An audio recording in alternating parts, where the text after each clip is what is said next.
আজি আছিলে introduction meeting এখন। Hi, welcome to my another mini blog. আজি আমাৰ চেণ্টাৰত ইন্ট্ৰোডাকশ্যন মিটিং এখন আছিলে নতুন আৰু পুৰণা ষ্টুডেণ্ট আৰু টিচাৰৰ লগত। প্ৰথমতে চেণ্টাৰ গ'লোঁ, তাতে অলপ দেৰি মিটিঙত বহিলোঁ আৰু তাৰ পাছতে আমি ছাৰৰ কেবিনত গৈ পিনে চাহ বনালোঁ সকলোৱে আৰু এইফালে আহি পিনে ষ্টুডেণ্টখিনিক চাহ দিবলৈ উলিয়ালোঁ। এইখিনি পাইছে আমাৰ নতুন জুনিয়ৰ। সকলোকে চাহ বিস্কুট দিয়াৰ পাছতে আমি সকলোৱে একেলগতে খাবলৈ বহিলোঁ। আমাৰ গ্ৰুপটো পিছে এটা নতুন নামো আছে, গুণ্ডা গ্ৰুপ। এইটো নামটো বিশেষকৈ আমাক ছাৰে দিছে।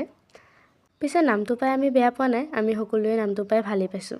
ইয়াৰ পাছতে চাহ বিস্কুট খাই পিনে বাচনখিনি ধুবলৈ কুঁৱাপাৰলৈ গ'লোঁ। আমি যোৱালৈকে এইফালে লভলীয়ে বাচন ধুইহে আছিলে। আনফালে আকৌ তাই ভিডিঅ'টো অন কৰাৰ লগে লগে মুখখন ঢাকে, কাপেদি ঢাকিব লওঁতে কাপোৰটি তাই শেষ। এফালে মনাবাই ধৰিছে তাইক ভিডিঅ' উঠাবলৈ। আজিৰ কাৰণে ইমানেই, আকৌ লগ পাম, বাই বাই।